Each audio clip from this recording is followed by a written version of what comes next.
Hey, YouTube world, it's Kirkpatrick. Thanks for stopping by.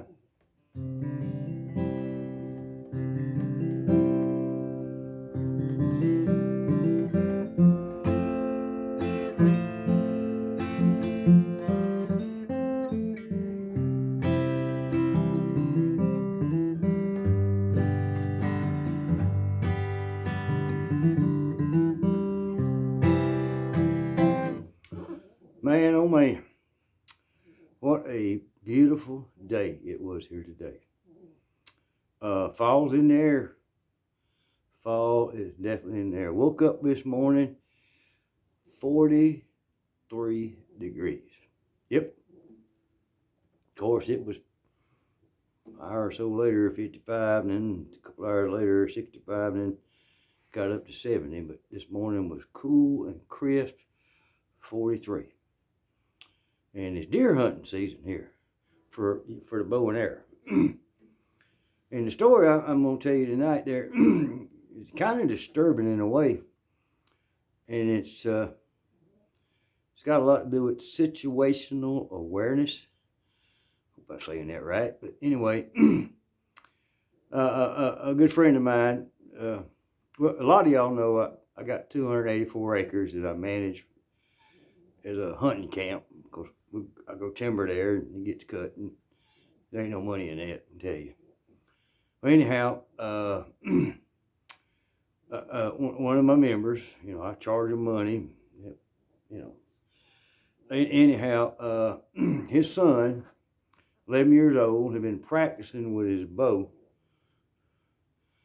for about 3 months now. I mean, he's able to nail a pie plate at 50 and 40 yards. So he his bow season, perfect morning for it, nice and cool.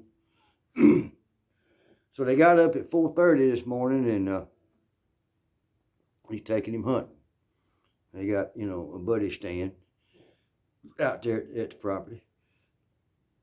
And got up 4:30 this morning and headed into town. You got to go through town, he does, and get to the property. It's out on the east side of the county. Anyhow, they stopped at the Waffle House, going to get a big breakfast, and get on out there in time to get in the stand while it's still dark. And he's going to, try to take him a deer. And my buddy, he like me, he carries. Anyway, they went to Waffle House, and one thing you do as far as situational awareness goes is when you go in a place like that, you try to get to two things. You try to get your back against a wall where you can see the door. People come in and out the door. And you also try to understand where the exits are at. I don't know. My dog down here is Buddy's snoring. If you hear him, I apologize. He's got a busy day. He's been running a rabbit in the backyard. Anyway, the way Waffle Houses are laid out and where he went to, you go in and you've got a counter here, the seats you can build up to the diner thing. A couple of booths this way and the bathrooms that way. And then you got this big kind of L-shaped thing. So he went back over the L-shaped thing, the farthest booth, where, he's back against the wall. He can see the door. And him and his son ordered breakfast. Now, this is about 5 in the morning. And I live in a town, Millersville, Georgia. It's about 20,000 residents here in the town, but the county is about 50,000. And there's 3 colleges here. Technical college. It probably brings in 100 people out of the town. And then there's a military college that probably brings in 500 people. And then there's Georgia College and State University. It brings in about 4,000 people, so it's college time, okay?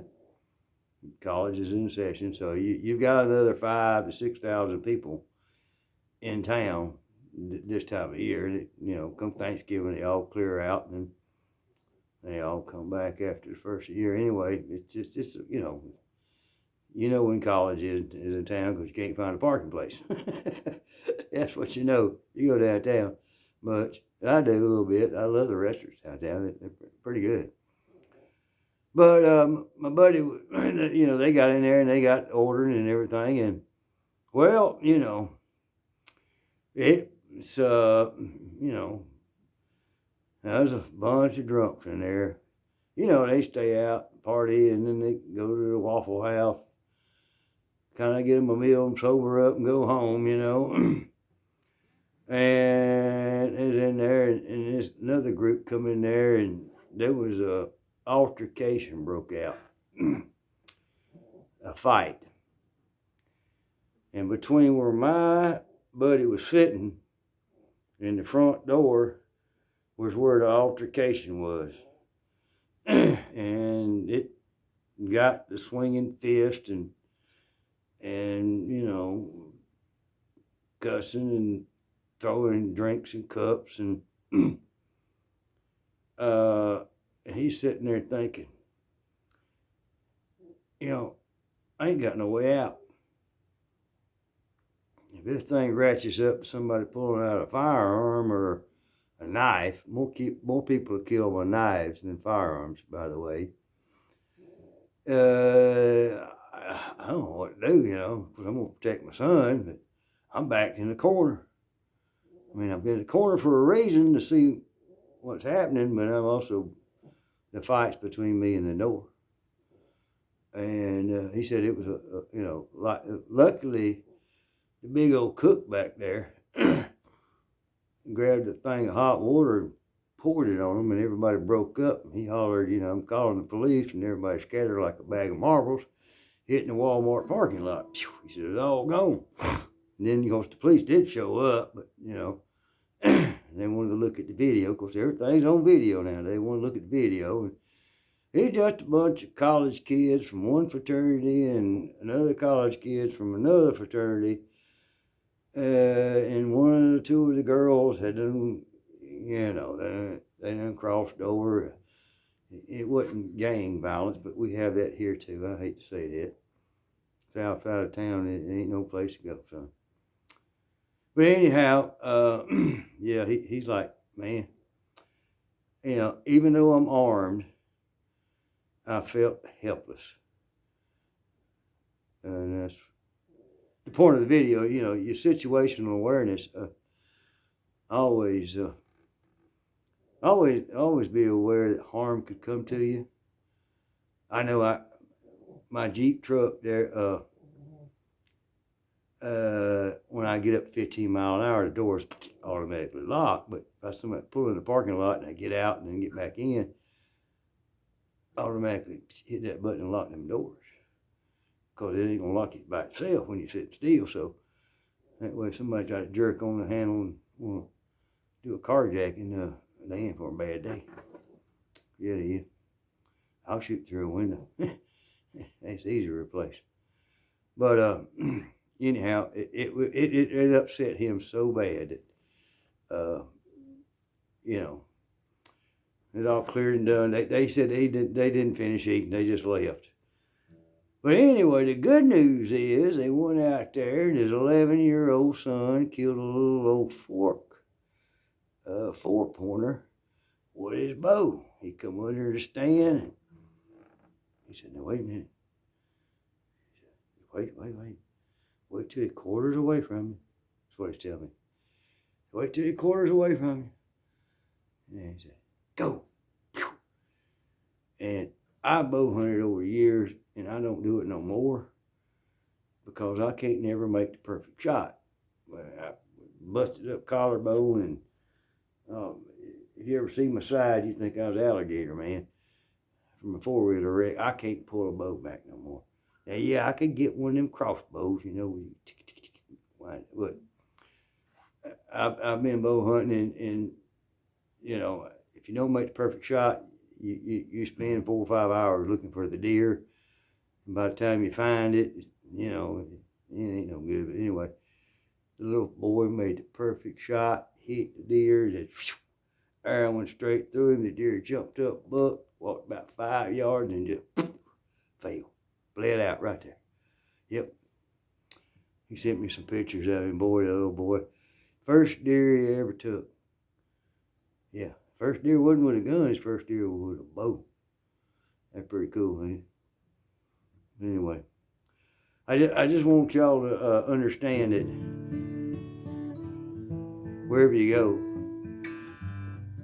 look on your shoulder. Have you head on a swivel nowadays? I mean, is that? Oh man, I mean, I hate to say that, but it's about what this world doesn't come to. You know, it's defund the police, and well, I better not get political. I better shut the heck up, hadn't I? Anyhow, it's a wild world out there. But anyhow, 11 years old, got his first little 4-pointer. So proud of him. Yeah, I am. Yeah. That's what it's all about, you know. Yeah. Taking the youth hunting, and they went back and actually field dressed their deer and kind of mini processed it. They cut it up in quarters and they took it on to the processor in quarters.